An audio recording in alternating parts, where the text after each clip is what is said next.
Stock x ray, इसमें हम बात करेंगे आज उन शेयरों की जिनमें कि प्रमोटर्स कुछ माल खरीद रहे हैं, और प्रमोटर्स ने कल भी कुछ माल खरीदा है, और फरवरी महीने में कौन से शेयर खरीदें वो भी हम थोड़ा डिस्कस करते हैं। फिर अंशुल जी से थोड़ा एनालिसिस लेने की कोशिश करते हैं कि इन काउंटर्स पे करना क्या है। पहले वो कल वाले शेयर खरीद देख लेते हैं जहाँ पर प्रमोटर्स ने जम के माल खरीदा है।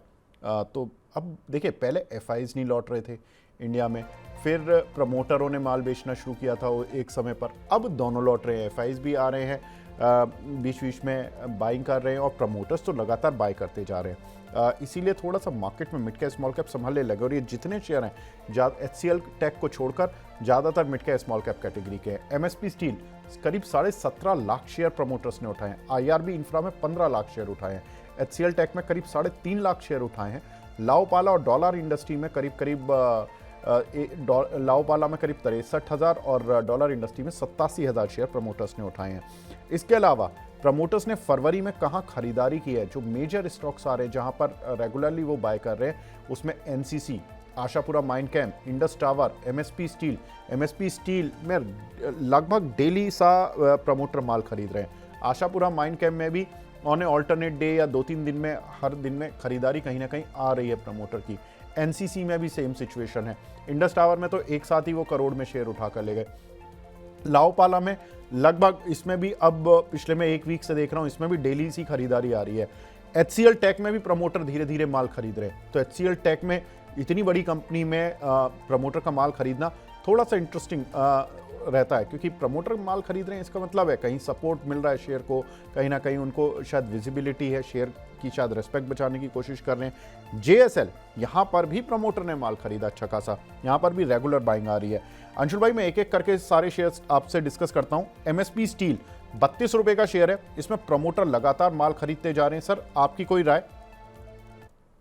सर, MSP स्टील इसमें क्लाइमेटिक मूव आई थी सितंबर 2024 में 64.50 रुपए पे करेक्ट होके नीचे आया था 22 रुपए तक, और तब से रेंज बनी हुई है 38 और नीचे में 27 की। मैं कंफर्टेबल रहूंगा इसमें बाइंग करने में। जब ये स्टॉक 38.45 के ऊपर कंफर्टेबली क्लोज करना स्टार्ट करेगा तो मेरा बाइंग में इंटरेस्ट आ जाएगा। सेलिंग में मेरा कोई इंटरेस्ट नहीं है, क्योंकि डाउनसाइड ऑलमोस्ट कंप्लीटेड दिख रही है। मोमेंटम चाहिए होता है, ब्रेकआउट चाहिए होता है, वो 38.45 के ऊपर है, उसके ऊपर मैं बाइंग कर सकता हूं। ठीक है, तो यहाँ पर MSP स्टील में 27-28 रुपए का एक सपोर्ट आ रहा है, वहाँ वो सपोर्ट लेके आप देख सकते हो। थोड़ा नीचे है तो आप इस काउंटर को देख सकते हो। अंशुल भाई, अपसाइड कितना होगा इसमें?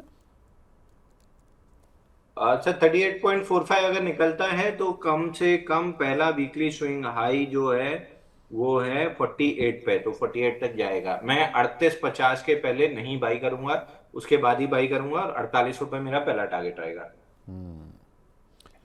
IRB इंफ्रा, ये काउंटर, अरे ये तो आप तो इसको रट के बैठे होगे अंशुल जी, प्रमोटर ने खरीद ली है आप तो नहीं खरीदने दोगे, खैर ये मुझे पता है, क्योंकि आप तो इसमें हाथ जलाकर बैठे हो।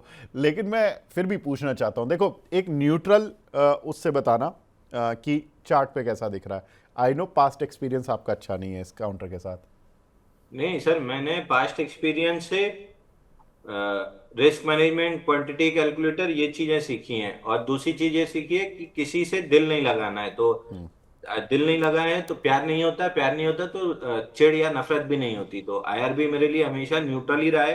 33.78 रुपए बाइंग क्लाइमेक्स का टारगेट है, और ये मैं आपको लगभग जून 2024 से बता रहा हूँ, जब ये बाइंग क्लाइमेक्स हुआ था, कि ये 33.78 रुपए आ रहा है। तो अभी भी वही टारगेट खुला हुआ है। मेरे को अगर प्रमोटर बाइंग कर रहे हैं तो कुछ तो दिख ही रहा होगा। तो अगर मेरे को बाइंग करनी भी होगी तो मैं 33.78 के बाद ही करूंगा, उसके पहले तो नहीं करूंगा। ठीक है, अच्छा एक काउंटर HCL टेक। अब देखो, IT की दिग्गज कंपनियों में HCL टेक का प्रमोटर बुलिश हो रहे हैं, तो HCL टेक में बाय करोगे या इन्फोसिस या TCS में बाय करोगे? मैं तो तीन ही शेयर आपको बता रहा हूँ sir. HCL Tech, Tech Mahindra high भी लगा दिया था। HCL टेक जरा सा इसे रह गया था हाई लगाने से, ऑल टाइम हाई। और इन्फोसिस थोड़ा सा ज्यादा दूर रह गया था। मैं HCL टेक, इन्फोसिस और टेक महिंद्रा तीनों में ही, अगर जब भी बाइंग पैटर्न बनेगा इसी में करूंगा, या फिर CNX IT में करूंगा। तो yes, HCL Tech top pick में से एक है। बाइंग पैटर्न अभी वीकली पे बनते बनते बन रहा है। अगर वीकली की क्लोजिंग 1420 के ऊपर हो जाती है तो हैमर हो जाएगा, और ये अगले हफ्ते 1550 के लिए तैयार हो जाएगा। तो मैं ये मतलब आज क्लोज होते होते देखना चाहूंगा कि कम से कम 1420 के ऊपर क्लोज हो जाए। ठीक है, तो HCL टेक इंटरेस्टिंग है। लाओपाला यहाँ पर प्रमोटर काफ़ी माल खरीद रहे हैं अंशुल भाई, धीरे धीरे धीरे धीरे डेली 10-20 हज़ार 50 हज़ार इस तरह से माल खरीद रहे हैं वो। लाओपाला में क्या सेटअप बनना है सर? लाओपाला में डबल बॉटम बन रहा है 188 पे, और ये नॉन स्टॉप 460 से गिरा है। मैं थोड़ा सा वेट करूंगा, अभी पिवट लेवल बहुत क्लियर नहीं है। बट अगर ये स्टॉक 215 के ऊपर सस्टेन करता है तो फिर 234 और 263 तक जा सकता है। बहुत अच्छा बाइंग पैटर्न नहीं है। डॉलर इंडस्ट्रीज यहाँ पर माल अच्छा खासा खरीदा है प्रमोटर ने, एक ही शॉट में करीब 87,000 शेयर खरीद डाले। सर क्या लग रहा है? डॉलर के साथ सर मेरी पर्सनल प्रॉब्लम चलती है। डॉलर के साथ पर्सनल प्रॉब्लम मेरी ये है कि बनारस में मिलता नहीं है, और मेरे को सिर्फ डॉलर चाहिए होता है। तो मेरे को बार बार डॉलर तो जबलपुर दुनिया को जाना चाहिए, पड़ता है। डॉलर तो दुनिया मैं को चाहिए, इनको ट्रम्प बोल साहब भी बोल बचाने में लगे हुए हैं। आप लिटरली मानोगे नहीं कि मैं इनकी कंपनी में मेल कर चुका हूं कि भाई साहब आपको यूपी और बनारस से ऐसी कौन सी दिक्कत है कि आपकी डिस्ट्रीब्यूशन नेटवर्क यहाँ नहीं है। बड़ी मुश्किल से जाके स्पेंसर में मिलना चालू हुआ है, वो भी बनियान मिलना चालू हुई है।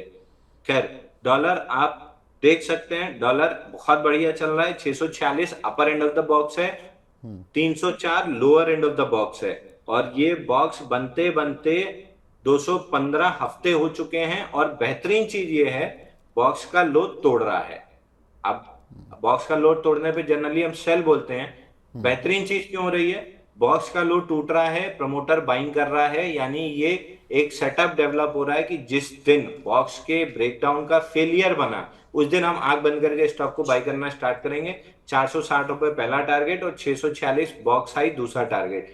अभी नहीं बाई करना है, बॉक्स का लो 304 पे है, उसके ऊपर आके 2 हफ्ते क्लोजिंग कर ले, बॉक्स का लो फेल हो जाए, मतलब ये ब्रेकडाउन फेल हो जाए, रिटेल वीक रिटेल बाहर हो जाए ब्रेकडाउन वाला, उसके बाद स्ट्रॉन्गर हैंड्स, वैसे ही प्रमोटर से ज्यादा स्ट्रॉन्ग हैंड किसी का नहीं होता, स्ट्रॉन्ग हैंड्स में माल जा ही रहा है। कंफर्मेशन टेक्निकल चार्ट पे 304 के ऊपर वीकली क्लोजिंग पे आएगा, उसके बाद मैं बाई करना स्टार्ट कर सकता हूँ उसमें।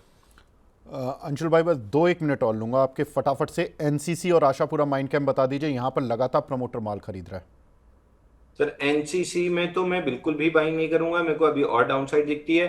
बाइंग क्लाइमेक्स 134 का टारगेट था, वहां से बाउंस बैक आ रहा है। नेक्स्ट लेग में ये स्टॉक 83 तक नीचे आते हुए मेरे को टेक्निकली दिख रहा है। अनटिल अनलेस कोई बड़ा बेस ना फॉर्म हो जाए साल 2 साल का, तब तक मेरा व्यू बेरिश ही रहेगा। बेस बन गया और नहीं लेवल टूटा तो फिर चेंज हो सकता है, बट अभी साल 2 साल तो व्यू चेंज नहीं हो रहा है। इसके बाद कौन सा? आशापुरा। Ashapura mind camp. आशापुरा आशापुरा आपको याद होगा डबल डिजिट से हमने डिस्कशन चालू किया था, और 860 रुपए तक ये काउंटर पहुंच चुका है। अब मेरा कोई इंटरेस्ट नहीं है क्योंकि बाइंग क्लाइमेक्स दिख रहा है, और बाइंग क्लाइमेक्स का टारगेट नीचे 302 रुपए तक आ सकता है। तो आशापुरा नहीं। आउट ऑफ ऑल जितने चार्ट्स हमने डिस्कस किए हैं, अगर मेरे को सिर्फ एक सेलेक्ट करना है तो मैं डॉलर सेलेक्ट कर लूंगा। अगर एक से ज्यादा की अनुमति है तो दूसरा एमएसपी स्टील 38 के ऊपर, डॉलर 304 के ऊपर, नॉट बिफोर दैट। अच्छा, 1 मिनट और ले रहा हूँ बस, वो आपने 2 में से एक दिया मुझे भी, इंडस टावर और जेएसएल, ये और बता दीजिए बस। इंडस टावर तो ब्रेकआउट, जेएसएल जिंदल हाँ स्टील लिमिटेड। हाँ, जिंदल स्टेनलेस।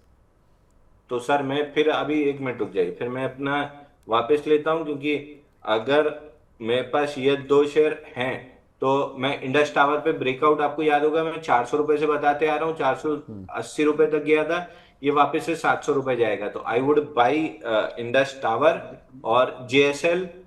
ये जैसे ही 840 रुपए के 840 के ऊपर जाएगा, मैं जेएसएल बाई करना स्टार्ट कर दूंगा। तो फिर मैं वही फर्स्ट सेकंड प्रेफरेंस चेंज करूंगा। टॉप प्रायोरिटी मेरी जेएसएल रहेगी, यहाँ पे भी प्रीएम्प्टिव बाई कर सकता हूँ। 840 के ऊपर मोमेंटम बनेगा, फर्स्ट चॉइस ये है। सेकंड चॉइस इंडस टावर है। अब थर्ड पे डॉलर आएगा और फोर्थ पे एमएसपी आएगा।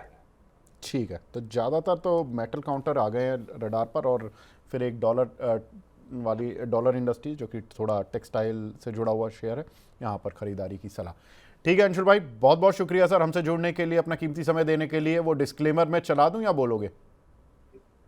नहीं नहीं, आप चला दो सर, बाकी जितना मेरे को याद है इतना बोल देता हूँ। जितने भी स्टॉक हमने डिस्कस किए हैं कोई भी मेरे पर्सनल पोर्टफोलियो में नहीं है। ऐसी सलाह हम क्लाइंट को देते हैं तो क्लाइंट के पोर्टफोलियो में हो सकता है, मेरे पर्सनल पोर्टफोलियो में नहीं है। दुनिया को पता है मेरे पास 4 ही शेयर है। सबसे अच्छी चीज पता क्या लगी, कि आप शेयर बताते समय आंख बंद नहीं करते, शेयर का डिस्क्लेमर बताने में आपको आंख बंद करनी पड़ती है। नहीं तो वो ये रट्टा मारा हुआ है ना सर, वो रट्टा नहीं मारा है, वो तो अंदर से अपने आप निकल आता है। हाँ देखा, तो अभी भी आप अच्छे मतलब रटने में आपका पता लग रहा है कि माइंड आपको शांत रखना पड़ता है, और जो आपके इम्प्लीमेंटेशन है वो रट्टा मेरे फास्ट से है। होता ही नहीं है सर, रट्टा मेरे से होता ही नहीं है। चलो ठीक है अंशुल जी, आप फटाफट से दूसरी जगह पहुंचिए। बहुत बहुत धन्यवाद। शुक्रिया हमसे जुड़ने के लिए।